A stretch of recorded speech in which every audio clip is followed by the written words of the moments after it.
राधे राधे दर्शकों, जय श्री कृष्ण। दर्शकों, शादी की चाह प्रत्येक जोड़े की होती है और शादी के बाद नवविवाहित जोड़ा आशा रखता है एक दूसरे पर विश्वास करने की। वो सोचता है कि मेरा जीवन साथी मेरे अलावा किसी और के प्रति आकर्षित ना हो, वो 100% समर्पण एक दूसरे को दें। इसके लिए वो एक दूसरे के साथ प्रेम से रहते हैं और कोशिश करते हैं एडजस्टमेंट बिठाने की, प्रेम से रहने की, तालमेल अच्छा बिठा कर चलने की। लेकिन कई बार परिस्थितियाँ इस प्रकार से बन जाती हैं कि उस प्रेम में एक दरार सी आ जाती है, अविश्वास की, और वो अविश्वास कई बार धोखे का कारण बन जाता है। कोई एक्स उन दोनों के बीच में आकर उस हंसती खेलती जिंदगी को, गृहस्थी को बर्बाद करके रख देता है। उनके उस सुख में कमी आ जाती है, अलगाव की स्थिति आ जाती है, कई बार तलाक की नौबत आ जाती है। सुखी ग्रस्त जीवन को बर्बाद कर देता है ये एक्स। किसी एक्स का पति पत्नी के बीच में आ जाना, दोनों के बीच में धोखे की स्थिति हो जाना, ये धोखा कई बार उजागर हो जाता है, कई बार गुप्त रूप से चलता रहता है और एक दूसरे को मालूम नहीं चलता है। गुप्त रूप से स्त्री या पुरुष किसी और संबंध में रहते हैं। तो आखिर क्या योग ऐसे कुंडली में जिसके कारण किसी एक का भटकाव या दोनों का भटकाव जीवन में हो जाता है। एक दूसरे के साथ धोखा करते हैं, दूसरा एक दूसरे के प्रति समर्पित दिखते हैं, प्रेम करता है, सबको लगता है बड़े प्रेम से रहते हैं और रहते भी हैं एक दूसरे के साथ प्रेम से, लेकिन कहीं ना कहीं वो उनका अटैचमेंट, सेटिस्फेक्शन किसी एक्स के साथ होता है। तो कुंडली में कौन से योग बनते हैं, इस पर आज हम चर्चा करते हैं। दर्शकों, वीडियो पूरा देखिएगा और वीडियो पसंद आने पर लाइक करना ना भूलिएगा। दर्शकों, चैनल को सब्सक्राइब नहीं किया है तो जल्द से जल्द चैनल को सब्सक्राइब जरूर कीजिएगा। दर्शकों, कुंडली में सप्तम भाव और शुक्र, क्योंकि शुक्र सप्तम भाव का कारक माना गया है। तुला राशि, कालपुरुष की कुंडली में तुला राशि और उसका स्वामी शुक्र, भावेश भी वही है और कारक भी वही है। शुक्र का अध्ययन सर्वप्रथम वैवाहिक ग्रस्त जीवन के लिए अति आवश्यक है। किसी की भी कुंडली मिलान करने के लिए, मिलान करने से पूर्व शुक्र का अध्ययन कर लेना चाहिए। शुक्र की क्या कंडीशन है, उसी आधार पर ग्रस्त सुख निर्धारित होता है। शुक्र अगर राहु जैसे ग्रह के साथ है, राहु कामना, डिजायर, कई बार मैं पूर्व में बता चुका हूं कि राहु में इच्छाएं समाप्त नहीं होती है और वो जब शुक्र जैसे ग्रह के साथ बैठ जाता है या खुद सप्तम भाव में बैठ जाता है या सप्तमेश के साथ युति कर लेता है, ऐसी परिस्थिति में वो सप्तम भाव पर पूर्ण प्रभाव बना लेता है और उसी पूर्ण प्रभाव के कारण उसमें भटकाव की स्थिति आ जाती है। राहु और शुक्र का संबंध वो एक कहीं संतुष्ट नहीं होता है। बहते पानी की तरह 1 से 2, 2 से 3, 3 से 4, आगे से आगे अनवरत रूप से बढ़ता रहता है। वो प्रयास करता है सेटिस्फेक्शन का, लेकिन उसे सेटिस्फेक्शन नहीं मिल पाता है और उसी असंतुष्टि के कारण उसमें भटकाव आ जाता है। वो अप्राकृतिक रिलेशन बनाना भी पसंद करता है। शुक्र राहु का संबंध नष्ट कर इसलिए बताया गया है कि उसमें, क्योंकि राहु एक धोखा है, माया है, मृग मरीचिका है, उसका आधार नहीं है और जिसका आधार नहीं है उसके पीछे भागना व्यर्थ है। लेकिन वो दौड़ाता है, शुक्र को दौड़ाता है अपने पीछे। वो इसलिए क्योंकि शुक्र चाहता है सेटिस्फेक्शन और राहु उसे होने नहीं देता है, यहां तक कि वो वेश्यागमन तक कर लेता है। और इसी शुक्र राहु के संबंध के ऊपर अगर गुरु की दृष्टि पड़ जाती है, ऐसी परिस्थिति में भी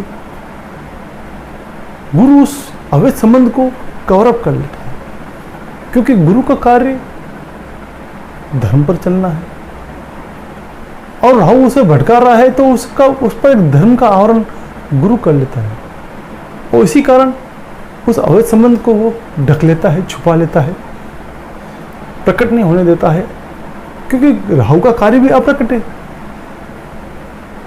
राहु कोई भी कार्य गुप्त रूप से करना पसंद करता है, उजागर नहीं होने देता है, और उसको गुरु जिसे ग्रह का साथ मिल जाता है तो वो उसे पूर्ण रूप से छुपा लेता है और उसे कवर अप कर लेता है।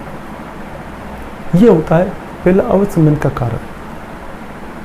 फिर मंगल जैसा ग्रह, क्योंकि मंगल एक ऊर्जा है, उसे विजय प्राप्त करनी है, अपोजिट जेंडर के ऊपर विजय प्राप्त करनी है। वो अपनी इच्छाओं को पूर्ण करने के लिए किसी भी स्तर तक जाता है, उसे जीत हासिल करनी है, और वो सर्वप्रथम उसकी इच्छा ये होती है कि वो किसी महफिल में जाए।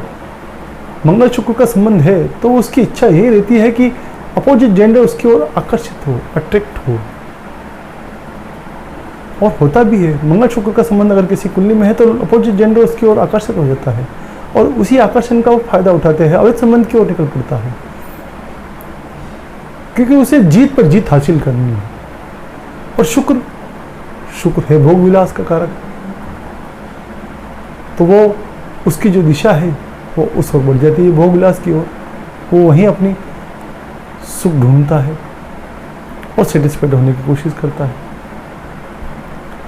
मंगल में ऊर्जा है, अग्नि है, और शुक्र को जब वो साथ ले लेता है, दृष्टि संबंध बना लेता है, तो उसमें एक अस्थिरता ले आता है, उबाल ले आता है। दूध का उफान की तरह वो शुक्र बह निकलता है। यह है मंगल शुक्र का संबंध। अब शनि जैसा ग्रह, क्योंकि शनि में भी कपट है, गंभीरता है, शालीनता है, लेकिन कपट भी है, अंधेरा है वो, और शुक्र शनि का संबंध मिल जाता है तो उस अंधेरे का वो फायदा उठाने की कोशिश करता है। शुक्र को क्या चाहिए? अंधेरा ही तो चाहिए अपने काले कारनामों को छुपाने के लिए, तो शनि उसका सहयोग करता है, गुप्त रखता है उस कार्य को, और अवैध संबंध की ओर। क्योंकि शनि में एक गुण और है, वो जिस भाव में बैठता है वहां पर एक्स ले आता है, उस संबंधों में वो एक्स ले आता है, कोई ना कोई तीसरा उस संबंध के बीच में आ जाता है। और जब शुक्र के साथ बैठ जाता है तो शुक्र पति पत्नी के संबंध का कारक है, तो वहां पर वो एक्स ले आता है। एक्स का मतलब पति पत्नी, और वो कई मूवीज देखी होगी आपने, वो का मतलब ही एक्स हो गया। किसी तीसरे का पदार्पण उनकी गृहस्थी में हो जाता है, और वो उस गृहस्थी को बिगाड़ के रख देता है। क्योंकि शुक्र में, शनि में उसका जो स्वभाव है वो शक्की स्वभाव, छोटी मानसिकता है, विकृति है, अविश्वास है, वो शनि है। और जब शुक्र के साथ मिल जाता है तो भले दोनों में प्रेम हो, लेकिन स्पाउस हमेशा शक करता रहता है कि ये कहीं ना कहीं मुझे धोखा दे रहे हैं। भले धोखा ना हो, लेकिन वो शक उनके मन से नहीं निकल पाता है। उन्हें हमेशा ये लगता है कि हमारे बीच में कोई एक्स है, तीसरा है, और इसी कारण वो अपनी गृहस्थी को बर्बाद कर लेते हैं। अवैध संबंध हो या ना हो, लेकिन उनके बीच में एक वो भय हमेशा बना रहता है कि हमारे बीच में कोई तीसरा जरूर है, और वही इस गृहस्थी को बर्बाद कर देते हैं। तो ये हुआ शुक्र शनि का संबंध, शुक्र राहु का संबंध, और शुक्र मंगल का संबंध। यही शुक्र केतु का भी है, क्योंकि अगर राहु साथ ना बैठा, केतु साथ बैठा, तो राहु सामने बैठ गया तो उसने शुक्र पर दृष्टि डाल दी।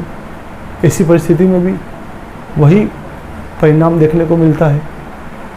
और शुक्र केतु का संबंध भी यही है, क्योंकि शुक्र केतु जो है वो नीचे का धड़ है, और जब धड़ और शुक्र, क्योंकि शुक्र का सुख भी है तो नीचे के धड़ में ही है, सर में तो है नहीं। वासना की पूर्ति धड़ से ही होती है, और उसी के लिए वो शुक्र केतु का संबंध उस इच्छाओं की ओर निकल पड़ता है। वो ध्वजा भी है, और जब शुक्र केतु साथ मिल जाते हैं तो उसका आकर्षण की जो ध्वजा है उसके संबंधों की जो ध्वजा है वो चारों ओर फहराती है, वो चारों तरफ जहाँ निकलता है उस ओर वो अपोजिट जेंडर को आकर्षित कर लेता है। अब एक योग और मैं बताता हूँ, ये मेरा पर्सनल अनुभव है। मैंने कई कुंडलियों में देखा है, अगर गुरु लग्न में या सप्तम में अकेला बैठा हुआ है, उसके साथ कोई ग्रह बैठा हुआ नहीं है, उस पर कोई दृष्टि संबंध नहीं है, तो वो भी अवैध संबंधों की ओर आकर्षित करता है। उसकी जो इच्छा है वो किसी का साथ पाने के लिए तत्पर रहती है, और उस साथ पाने के लिए वहां पर वो जरूरी नहीं है कि शारीरिक संबंध ही बने, शारीरिक बुक नहीं है वहां पर, लेकिन प्रेम की चाह होती है, किसी की अटेंडेंस, उपस्थिति उसके साथ चाहिए, और उसके लिए वो अपोजिट जेंडर जो भी मिलता है उसे, जहाँ उसको प्रेम दिखता है, अपनापन दिखता है, साथ दिखता है, वो उसके साथ बैठना पसंद करता है, बातें करना पसंद करता है, वो उसके साथ अटैचमेंट की स्थिति आ जाती है। और वो अटैचमेंट फिजिकल हो ये जरूरी नहीं है, लेकिन मेंटली रूप से वो कहीं ना कहीं अटैच कर देता है, और यही अटैचमेंट अवैध संबंध की ओर ले जाती है। तो गुरु भी कई बार अवैध संबंधों का कारक बन जाता है, उसमें सहयोग कर देता है। दृष्टि संबंध बनाकर शुक्र के ऊपर दृष्टि संबंध बन गया तो उस चीज को कवर अप कर देगा, अवैध संबंधों को ढक के रख देगा, लेकिन वो भटकाव दे देता है।